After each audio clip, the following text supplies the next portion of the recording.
Hello, welcome to the session on cold chain innovations, learning from field evaluation of freeze protection and energy harvesting. Uh, Today, we will be sharing the field findings from field evaluation of freeze preventive vaccine carriers and energy harvesting control project in Senegal. It is a great pleasure to have you here. I, Dr. Sandeep Kumar, working as a Deputy Director Immunization with PATH India based at PATH New Delhi. And it's my absolute pleasure and honor to introduce my two colleagues who will be our speakers for these sessions. Dr. Surendra Uranw. He is working as an assistant professor, Department of Internal Medicine, BPKIHS Institute of Health Sciences. And he's having varied research and field implementation experience in the field of immunization, cold chain, neglected tropical diseases, vaccine clinical trials. And Dr. Surendra was the lead principal investigator for the field evaluation of freeze preventive vaccine carrier project in Nepal. Dr. Surendra will be presenting on qualitative feedback obtained during the field implementation of freeze vaccine carriers. Thank you, Dr. Surendra. The second speaker, Abdoulaye Gueye, a senior public health professional working as a senior program officer based at PATH Senegal. He is having great expertise in the field of immunization, health system strengthening, and testing of new technology innovations at the country level. Abdoulaye will be presenting on field results for the energy harvesting project implemented in Senegal. So the first presentation will focus on freeze preventive vaccine carriers, the lessons learned from a field evaluation in Nepal.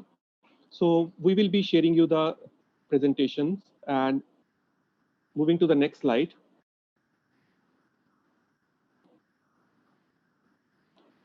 The presentation we have divided in four parts, the subpart of freezing vaccines. Second is one solution for freeze preventive carrier. The third is a field evaluation in Nepal. And the fourth one is the field evaluation results. Why we all know the problem. So let's try to just share a few things on the research documents which we have already seen that why freezing is a problem and cold chain it is a problem in cold chain, it's a widespread issue. Several temperature monitoring studies that is published either in 2007 or 2010 and 11, various 2017, it has told that many vaccine shipments are exposed to temperatures below recommended ranges, especially during transportations. And on the right-hand side, we can see the article Vaccine Journal, which already shows that the vaccine freezing is a widespread problem and more to be required in vaccine carriers as well as cold boxes. Moving to the next slide, we all just a brief depiction of the heat sensitive vaccines as well as the freeze sensitive vaccines. On the right hand side, you can see that all the freeze sensitive vaccines in the color, yellow color to green color and the blue color. And on the left hand side are more onto the heat sensitive vaccines. So if we look at the picture, the freeze sensitive vaccines are more in number as compared to the heat sensitive vaccines. So the freeze sensitive vaccines quantity is much more as compared to the heat sensitive vaccines. That's on preventing saving vaccines from freeze protection.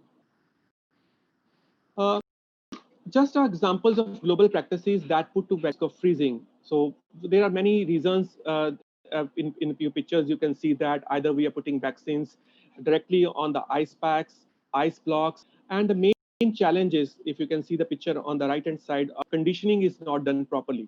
So the main challenge is if the cold chain handlers don't do conditioning properly, the challenge is that if we are exposing the vaccines to freezing. So these are the examples which put at the vaccines risk of freezing. Moving to the next slide. This is a graph of freezing at 10-degree ambient in standard vaccine carriers with frozen ice packs. So in our laboratory, in a PATH Seattle laboratory, we evaluated vaccine carriers at low ambient temperatures. And for ice packs, for frozen ice packs at minus 25 degrees were kept in the standard vaccine carriers. We found that the temperature fell below 0 degree within minutes. This can be varies because it might depending upon the vaccines would freeze in less than an hour under a thermal worst case in such carriers. We refer to thermal worst case is basically as per the WHO PQS specifications, the ambient temperature is 15 degree, but here if we are talking about a 10 degree, just to introduce that if a worst case is taken, so in how much time the temperature falls below 0 degree within a minute. So we can see that at temperature, this line, we can see that the temperature fell immediately below 0 degree, and there is a maximum chances of freezing.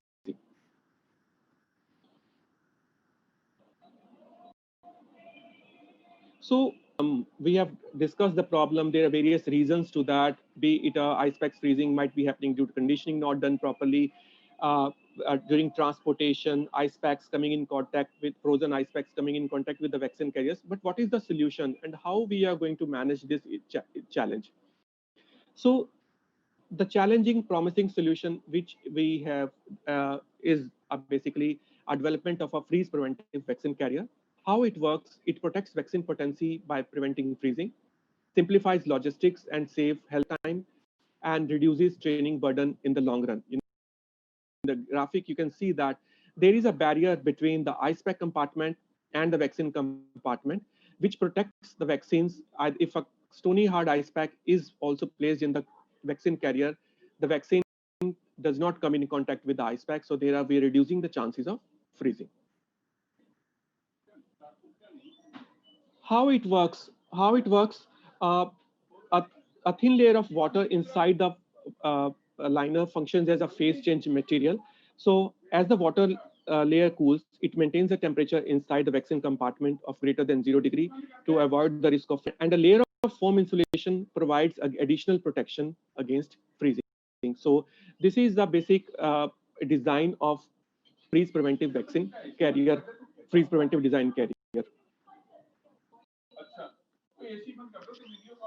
Comparing standard carriers with freeze preventive vaccine carriers. In the slide, which we have seen that when the ice packs were kept in a standard carrier, the temperature fell below 0 degree within a minute. But in a freeze preventive vaccine carrier, you can see that red line, it maintained a temperature greater than. This might results might vary depending upon the carrier design, ambient temperature, and the thermal mass of the vaccine placed it in here.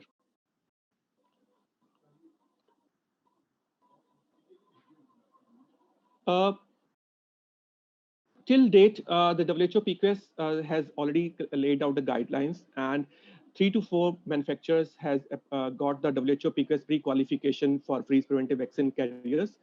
And there has been guidelines for the short-range freeze preventive vaccine carriers as well as the long-range freeze preventive vaccine carriers.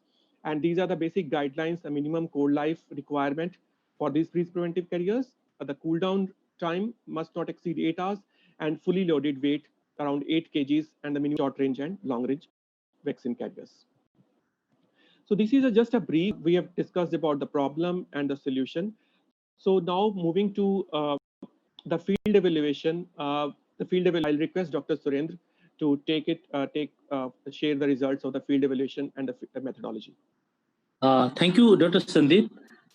Now we will discuss briefly about the field evaluation methodology that was carried out in Nepal under this field evaluation of freeze preventive vaccine carriers. So this field evaluation was done in Nepal, and the country was selected as due to the interest and commitment shown by Ministry of Health and Child Health Division within the system of cold chain system for the routine immunization program in Nepal. So the primary objectives of the evaluation were to provide the information to Ministry of Health and Population on cold chain systems in eastern Nepal, and assist them in determining the potential utility of freeze preventive vaccine carriers in the context of routine program in Nepal. And the specific objective to understand based on the conditions of simulated and actual use of these freeze preventive vaccine carriers according to the WHO BPKIHS specification for freeze preventive vaccine carriers. And second specific objectives were whether these freeze preventive vaccine carriers are acceptable to the individuals or not. And the third and last one objective were, is there having any significant impact on the health system within the routine immunization program in the Nepal? So basically, these three were the main specific objectives for field evaluation of freeze preventive vaccines in Nepal. And these a field evaluation was conducted in Nepal with the partnership with the BPKIHS Institute of Health Sciences, and of course, PATH was the sponsor, and the activity was conducted in a close coordination with the Ministry of Health, and BPKIHS Institute of Health Science, Dhara, Nepal was chosen as the implementing partner for this field evaluation. Due to their field and technical reputations and experience in conducting such field activities in collaboration with the Ministry of Health, local health authority, and the community level, as well as with the involvement of different types of activities in the past with the PATH. So BPKIHS Institute of Health Science was the lead implementing partner for this field evaluation in Nepal. So with this field implementation or field evaluation of these freeze-preventive vaccine carriers in Nepal, and Nepal was selected for the site for the field evaluation, and this map shows locations of the country. You can see in the Nepal, the north side, the top side is the hill mountainous regions, and the middle one is the hilly, and the south part is the plain regions. And there's a variety of the climatic and environmental conditions and changes in these three different ecological contexts. So this country was selected, as already mentioned, that there was the interest of the Ministry of Health, Child Health Divisions, and their commitment to support in the field evaluation for this study. And of course, due to the variety of climatic and environmental conditions, this was the best suited the places to conduct the field evaluations. And the site for field evaluation was chosen based on the length of outreach sessions, both in the plain and the hilly regions. And of course, the climatic and environmental conditions that lead to the choose the health facilities for the real implementation of these preventive vaccine carriers. And based on the climatic and environmental conditions, 6 health facilities were chosen in each block, or that is the primary healthcare centers. So these were the criteria to select the studies for the field evaluations, and the field evaluation was conducted in two phases, and the 2 phases, and there was a phase 1. In phase 1, this field evaluation was done as a simulated conditions and the use of the freeze preventive vaccine carriers containing vaccines in the freeze preventive vaccine carriers, but these vaccine carriers were not used during the session. So the vaccines were kept inside the freeze preventive vaccine carrier, but routinely these vaccines were not used during the phase 1, which we know as the simulation or dry run phases. So there was a second phase also. After the phase 1 results sharing with the Ministry of Health and Health Authority, after thoroughly review of the findings and results of the phase 1, they gave the approval to go for the phase 2. And the phase 2, the field evaluation was done in the real implementation of freeze preventive vaccine carriers. In that setup, in phase 2 setups, the actual use of the freeze preventive vaccine carriers where the vaccines, the real vaccines, were transported to the routine immunization center by the auxiliary nurse, midwife, or vaccine candidate for the routine immunization program. So this was the real implementation of the freeze preventive vaccine carrier. So the vaccine, the implementation of this field evaluation was implemented in 2 phases, phase 1 and phase 2. Both phases were approved by the Ministry of Health, Child Health Division, of course, and the Institutional Review Committee of BPKIHS Institute of Health Sciences, and the National Ethical Approval Board, which is a Nepal Health Research Council. So after the approval, we implemented and evaluated these things, the field evaluation in these 2 districts of eastern part of Nepal, where the map red highlighted the location of the districts where this field evaluation was conducted. Yeah. Please, yeah. And the table shows the short range and the long range carriers used in the study. So first 2 the short range standard carriers, the manufactured by Blockings, and the second one, short range standard carrier manufactured by Inalsa, was routinely used by government for their routine immunization program before the field evaluation of freeze-preventive vaccine carriers. After that, during this period, during this field evaluations, they implemented the long-range freeze-preventive vaccine carriers manufactured by AOB Internationals, and second long-range preventive carriers manufactured by Blockings, and the third one, long-range freeze-preventive carrier manufactured by Lab that were evaluated during the study period in the year 2019 in these two districts. So these all 5 types of all type of vaccine carriers were classified based on vaccine compartment capacity, as you can see here, and the ice pack sizes and weight of empty carrier without ice packs, and the last one, the weight of carrier with the ice pack. So these are some of the classifications and the distributions and the uh, uh,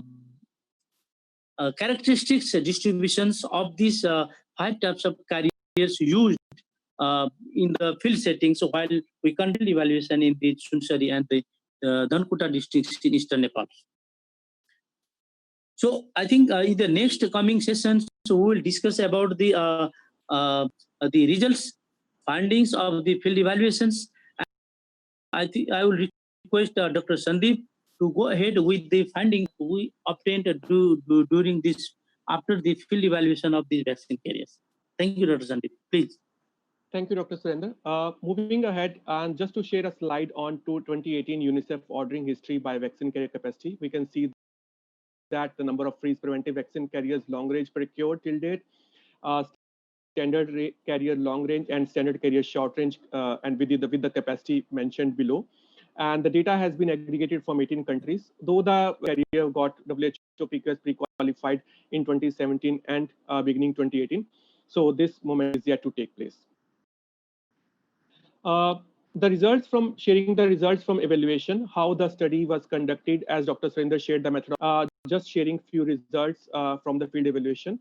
Looking at the like we'll be talking about the freezing, a freeze preventive vaccine carrier, and what was the results basically in terms of freezing. And the standard vaccine carrier, it was observed that 13 out of 186 sessions monitored found freezing happened approximately 7%, which either may be due to effective conditioning or warmer than expected temperatures of ice packs. Freeze preventive vaccine carrier, during all the phases in a 2-year study, only one session was found that a single temperature excursion occurred at one site. The temperatures remained above minus 0.5 degree for this also. And the site had very low ambient temperatures below the PQS minimum for freeze prevention during that site. So this is just a brief on that, the freezing indicators. Moving next, lessons learned from context of use. What was observed during from the health workers? This is on the right hand side, you can see picture, the vaccine carrier being carried with the backpacks from manufacturers in a hilly areas. And health workers are accustomed, depending upon based on the size and weight also, because the freeze preventive long range freeze preventive vaccine carriers which are larger and heavier. Second point, outreach sessions were shorter than expected. Sessions lasted less than 8 hours on an average. And the third factor which affected was the wide variances, resulting in ice packs that rarely reached below. So in remote settings, the freezer temperatures rarely reached below minus 8 degree or minus 10 degree, and sometimes were considerably warmer. The study did not intend to evaluate freezers, but we can hypothesize that access to constant grid power may be variable in remote settings affecting freezer temperatures. And in addition, freezers may or may not be having functioning properly. So moreover, the majority freezers are front opening doors and the domestic refrigerators being used in health settings in Nepal. So these were the major challenges which we observed in health settings in in addition to, I'll request Dr. Surendra on the sharing the slides on the qualitative data.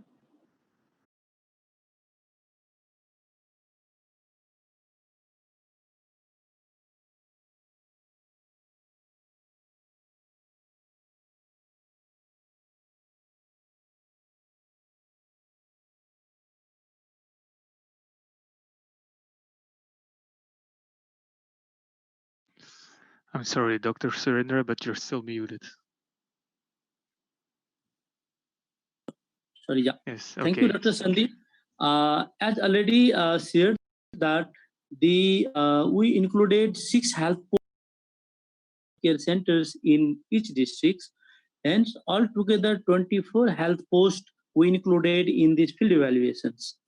And qualitative aspects of informations regarding the freeze-preventive vaccine carriers is one of the most important aspects that we capture during the during the field evaluations.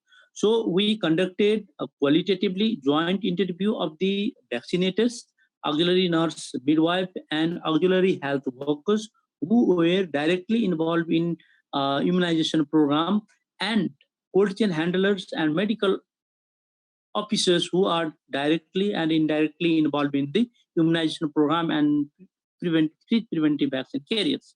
So what we obtained that during the in-depth interview with him, the all health workers appreciated the ISPAC's participants and their utility uh, for the routine immunization program. They have greatly appreciated for this freeze-preventive vaccine carriers due to it its safety by protecting the vaccine levels with the water accumulated inside the vaccine carrier. So the ice pack partition made in freeze preventive vaccine carriers increase the vaccine safety by reducing the risk of the freezing. That was the one of the important aspect that we captured through the qualitative aspect from these vaccinators. The second one, the partition made inside the vaccine carriers is reduced the wastage by preventing the damage of the vials, vaccine vials, by water accumulation inside the freeze-preventive vaccine carriers. And third one is the use of frozen ice packs, save the time in preparing the freeze-preventive vaccine carrier because they don't need so much time to wait for the conditioning of the ice packs during the preparation of the vaccine carriers to go for the routine immunization program. So it also saves the times of preparing the vaccine carriers. The fourth one is the frozen ice packs sometimes were difficult to insert and remove.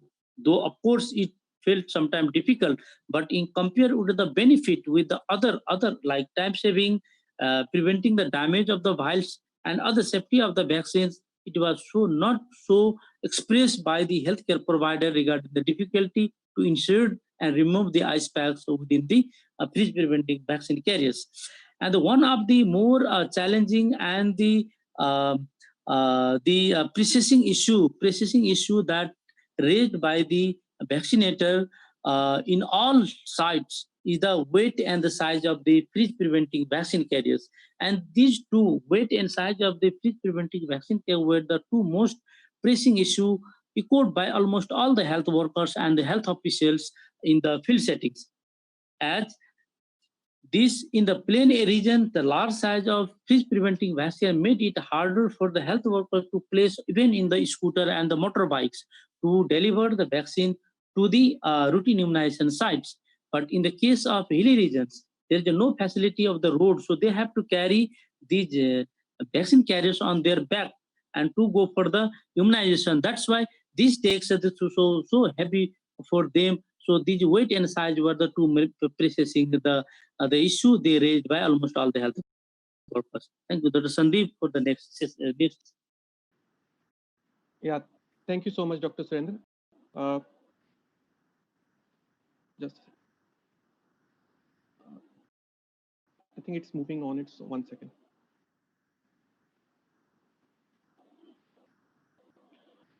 Sorry.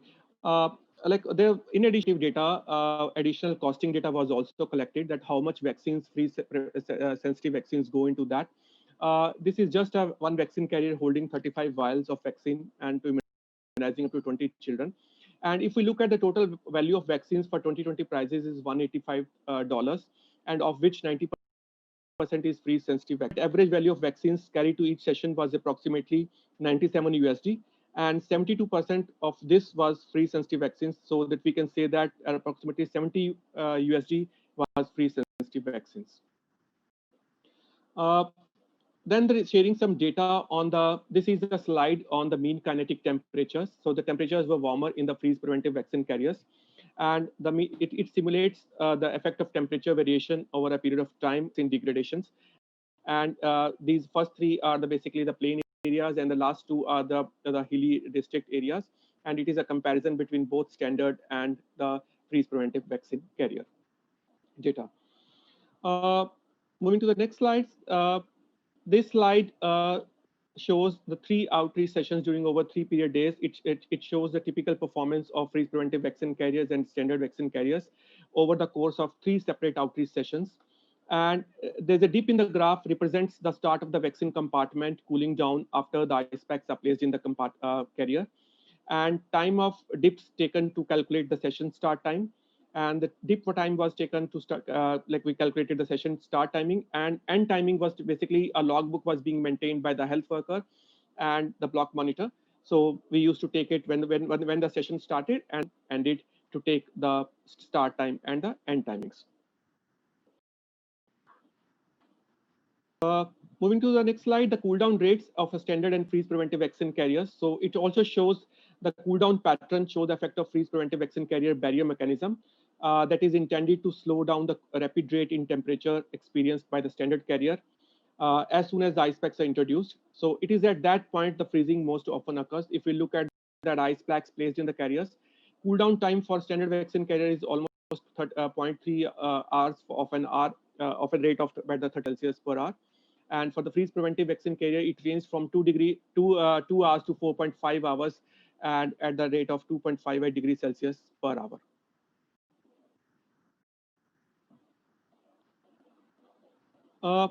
This is the temperatures with ice packs placed 1 day prior are rare of the rarest, because in the most of the hilly areas, if any health workers placed ice packs in the remote locations, and if we can see that if 1 day prior by mistake, because generally the Nepal health system says the ice packs vaccine needs to be distributed on the day of in the session day in the early morning, but in by error, if somebody has placed that and sessions are being conducted with that, in case of difficult terrain, temperature remains low for most of the outreach because ice packs were placed, ice packs were not removed, and temperature of SVC, the standard vaccine carrier, began to rise prior to the second day action sites, and we can see that the arrows, the ice packs placed in carriers before outreach sessions, and freeze preventive vaccine carriers reaches acceptable temperature zone a day prior to outreach, and SVCs appears to reach end of holdover time before the end of outreach.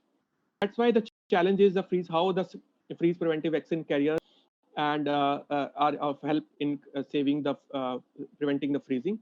And this we all know the health workers use VVM to register heat exposure. If we just look at the average life loss experienced by VVM2, so VVM life loss 2 was also calculated. Average life loss per session experienced by VVM2. Each of the outreach session had VVM life loss calculated individually, so it was calculated individually also. And the third column, if we can look at 5 degrees Celsius refrigerator percentage VVM life loss during average outreach sessions length. And it has been say if vaccines had remained in a 5 degrees Celsius refrigerator for duration of the session, higher value indicates a longer average outreach session times. So including the average life loss was also calculated. And this is just a slide depicting VVMs, VVM2, VVM7, and VVM14. And we know that vaccines are heat stable for several days, depending upon cumulative heat exposure. Just moving to the last few slides, I'll request Dr. Surendra to do that. Thank you, Dr. Sandeep. As we are the last, we have only two slides before closing the session.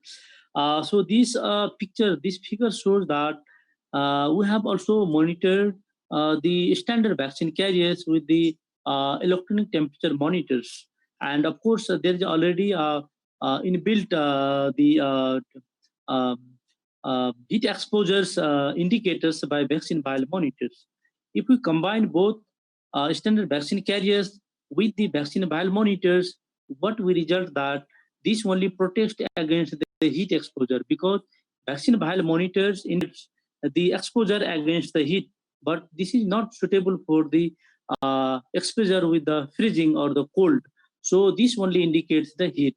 But in the context of the freezing, in the case of freeze-preventive vaccines with the partitions inbuilt, design itself with the different brand of the freeze-preventing vaccine carriers, and if we combine with the vaccine vial monitors, so it gives you indication for both heat protection against the heat monitors, and it also indicates the exposure against the freezing condition. So with these freeze preventing vaccine carriers, we do have the extra benefit of having the protection against the freeze exposure. So this is in conclusion that this, in compared with the having existing the carriers, this is a better that we observed during the field evaluation.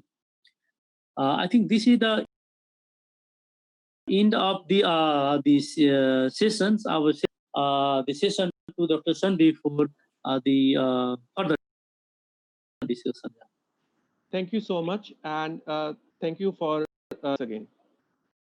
Thanks for listening to the first session. And now I request my colleague Abdoulaye to present and share the project energy harvesting control findings in Senegal.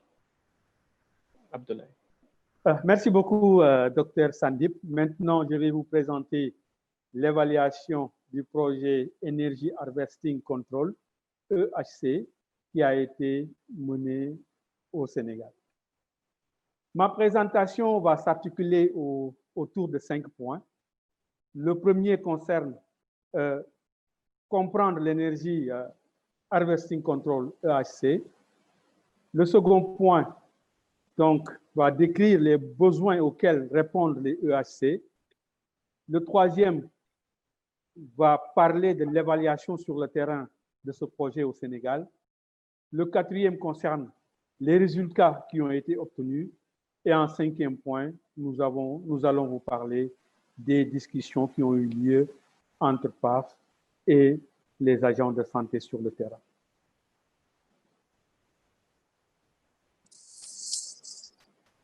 Comprendre l'énergie harvesting control EHC.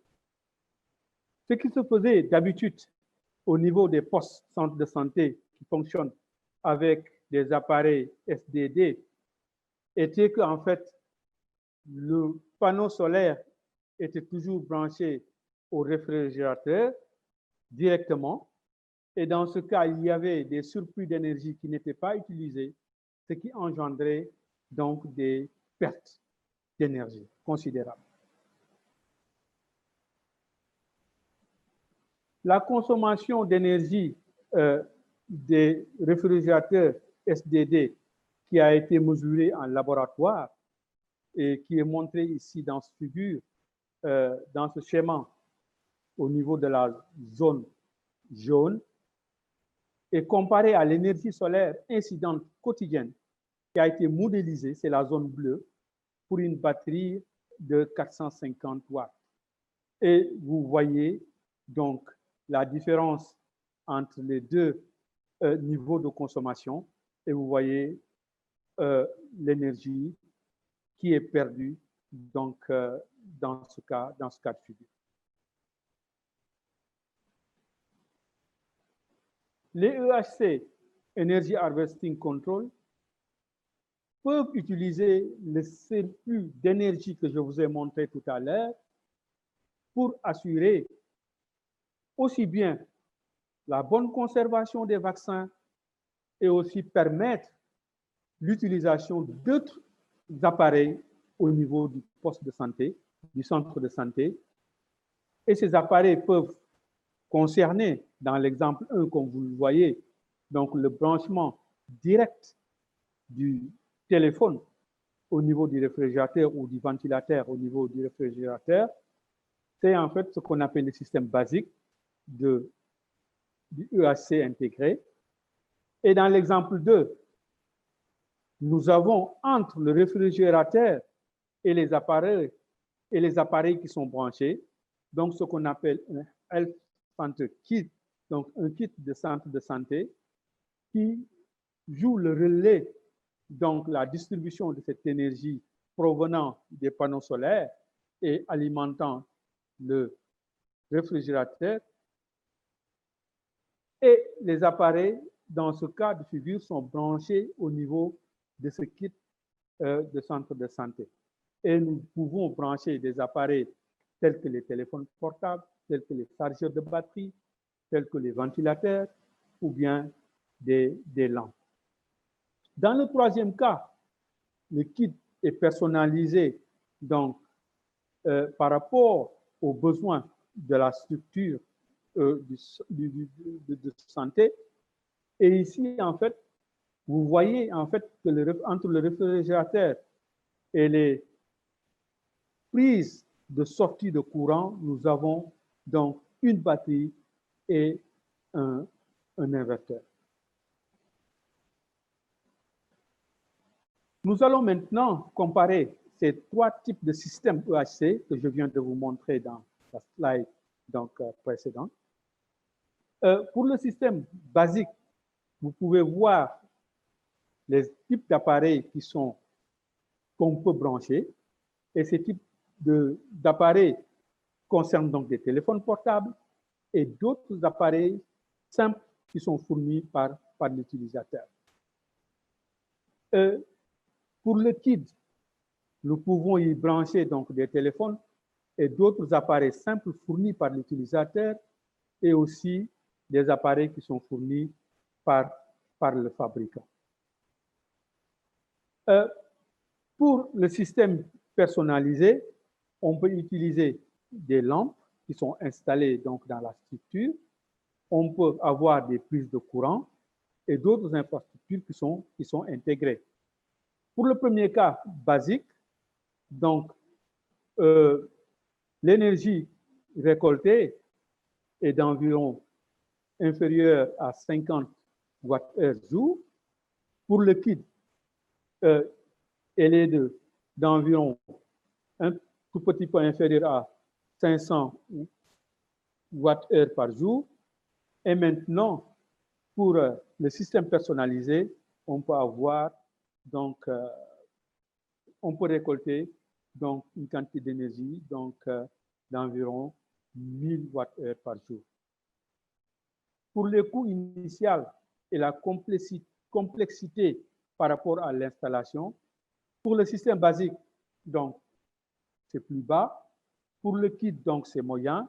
Et pour le système personnalisé, donc là, le coût initial est plus élevé et l'installation aussi est plus complexe.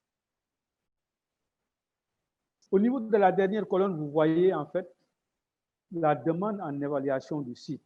Parce que avant d'installer le système, il va falloir voir s'il y a besoin de faire une évaluation donc, du site ou non.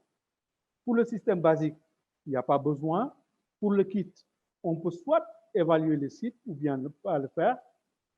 Maintenant, pour le type personnalisé, là, il va falloir forcément donc, évaluer le site avant l'installation du système. Nous allons voir maintenant les réfrigérateurs SDD. Qu'est-ce qui peut permettre donc de réaliser l'économie? En fait, on va voir l'économie que les réfrigérateurs SDD peuvent permettre donc de réaliser. Et là, vous avez donc dans ces deux graphiques, donc en ordonnée, vous avez donc le coût des réfrigérateurs, le coût annuel donc des réfrigérateurs solaires, et en abscisse, vous avez donc le nombre de coupures d'électricité qu'on a donc durant l'année. Et le premier graphique concerne donc une journée de coupure, alors que le second donc, concerne deux journées. Donc, les conditions dans lesquelles les réfrigérateurs solaires peuvent permettre de réaliser des économies par rapport aux réfrigérateurs électriques au niveau du district sont montrées dans ces deux graphiques. Et le coût annuel maximum de chaque dispositif solaire au niveau du district, y compris l'amortissement et la maintenance donc, du dispositif, qui peut permettre de réaliser des économies par rapport aux réfrigérateurs électriques sur secteur en termes de coût total par dose administrée et indiquer lorsque des pannes électriques de fréquence et de durée variable se produisent dans ces districts. Les résultats, bien entendu, supposent que le temps de conservation des réfrigérateurs électriques dépasse la moyenne de la panne. Quels sont les besoins maintenant auxquels répondent les EHC, Energy Harvesting Control? Le premier besoin est un besoin d'électrification. Et comme vous le savez, l'énergie joue un rôle important dans l'éclairage, le stockage des vaccins, la stérilisation et les communications dans les établissements de santé. L'accès au personnel de santé et principalement aux sages-femmes, donc, et l'électricité dans les établissements de santé a eu un grand impact dans le système de santé, réduisant en fait le taux de mortalité maternelle lors des soins obstétriques d'urgence de pas moins de 80%. Et sur une étude qui a été faite sur 32 pays à faible et moyen revenu, environ, on a constaté que 7400 établissements de santé sont équipés d'appareils à SDD et pourraient bénéficier de la technologie Energy Harvesting Control. Donc, ces données sont des données internes de part. Le EHC Energy Harvesting Control peut permettre aussi d'avoir des meilleurs soins de santé. Sur ces points suivants, le premier concerne la communication. Donc, le fait de pouvoir charger des téléphones portables, des appareils de contrôle de la température à distance et d'autres petits appareils favorise la communication entre les agents de santé, même parfois s'ils sont dans les différents sites. La gestion des urgences sanitaires, qui peut permettre en fait l'utilisation d'appareils tels que la lumière pour les urgences ou les naissances qui se produisent la nuit, et les moniteurs Doppler qui ont été fournis donc durant cette étude aux agents de santé ont permis d'avoir des soins obstétriques d'urgence de meilleure qualité.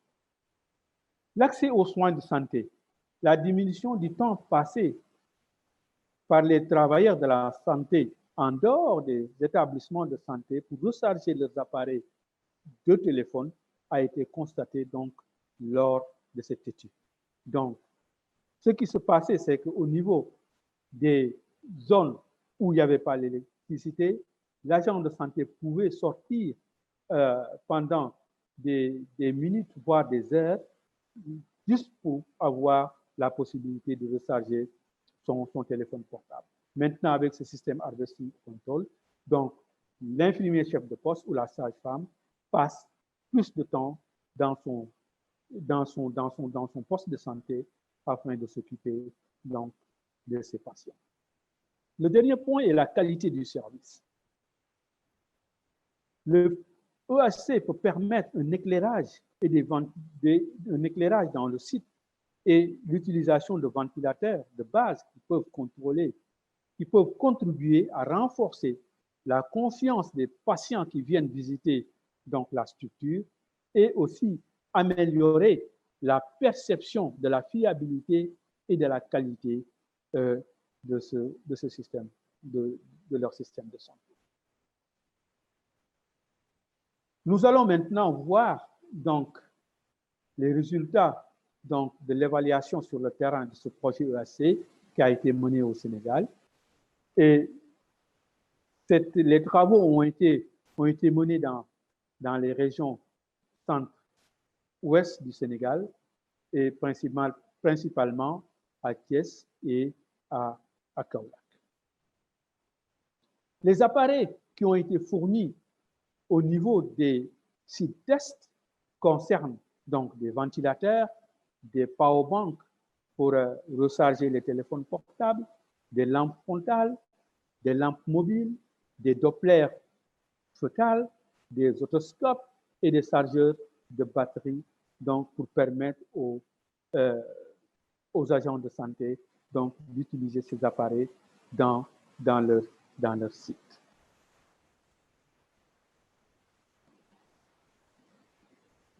Nous allons voir maintenant les résultats donc, de ces tests au niveau de ces sites. Nous allons en premier lieu voir les données typiques sur les températures donc, de conservation des vaccins au niveau des réfrigérateurs qui ont été installés dans ces postes de santé. Et nous pouvons voir au niveau de ce graphique à droite que la température du comportement des vaccins est restée dans des limites acceptables malgré la récolte d'énergie qui a été utilisée. Le grand pic de température correspond donc à des événements d'ouverture de porte. Et nous avions placé donc 2 loctacles pour mesurer donc les températures internes des réfrigérateurs. Et vous pouvez voir que sensiblement donc les températures ont été correctes donc durant l'ensemble, durant toute la durée donc des tests. Venons-en maintenant aux données typiques sur la puissance pendant la période de mise en service. Et vous voyez donc au niveau de ces 2 graphiques, donc en rouge, vous avez la courbe qui inclut la puissance utilisée par le réfrigérateur et allant au port USB. En bleu, vous avez la puissance qui correspond donc à l'utilisation des ports, à la puissance utilisée au niveau des ports USB, donc pour le EHC basique. Et pour le EHC, donc avec kit, vous pouvez voir aussi donc en rouge la puissance du kit EHC.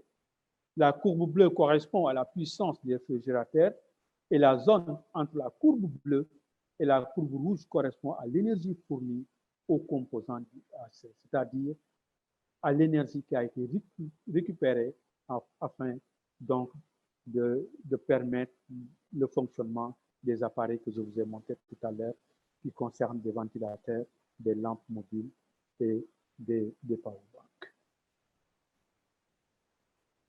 Nous allons voir maintenant ce qui s'est passé avec les EHC avec des ports de forte puissance. Les ports à forte puissance améliorent l'utilisation donc de l'énergie solaire disponible, donc comme l'a montré les expériences qu'on a eu à voir donc au cours de ces tests sur les différents sites.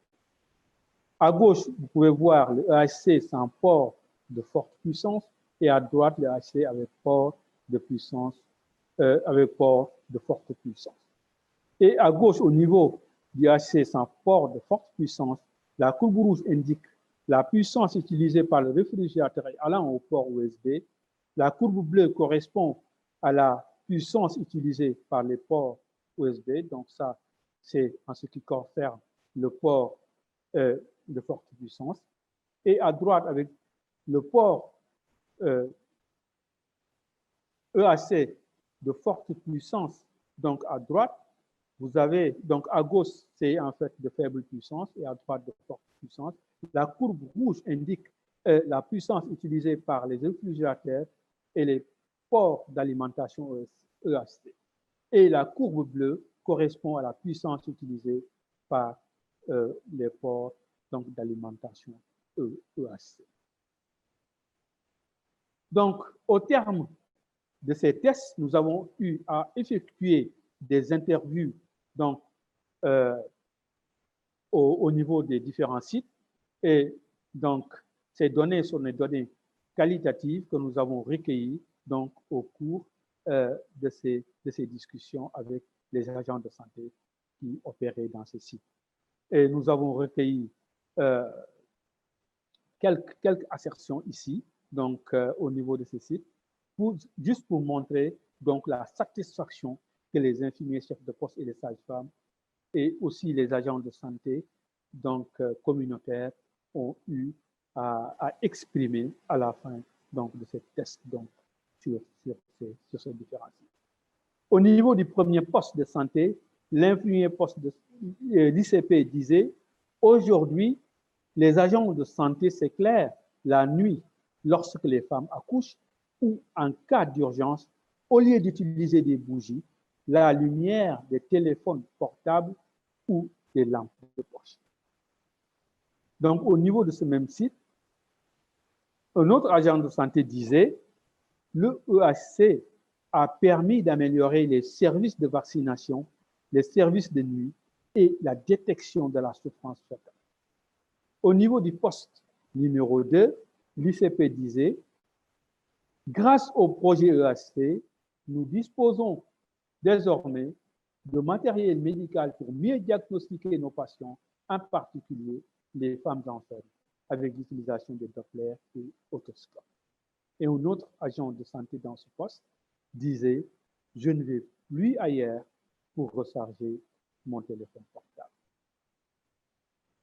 En conclusion, et en termes d'enseignement tiré donc à la fin de ces tests, nous avons vu que les équipements SDD et EHC ont généralement fonctionné comme prévu. La quantité d'électricité est utile au centre de santé, mais les établissements de santé qui sont éloignés pourraient donc en utiliser davantage pour étendre donc leurs services.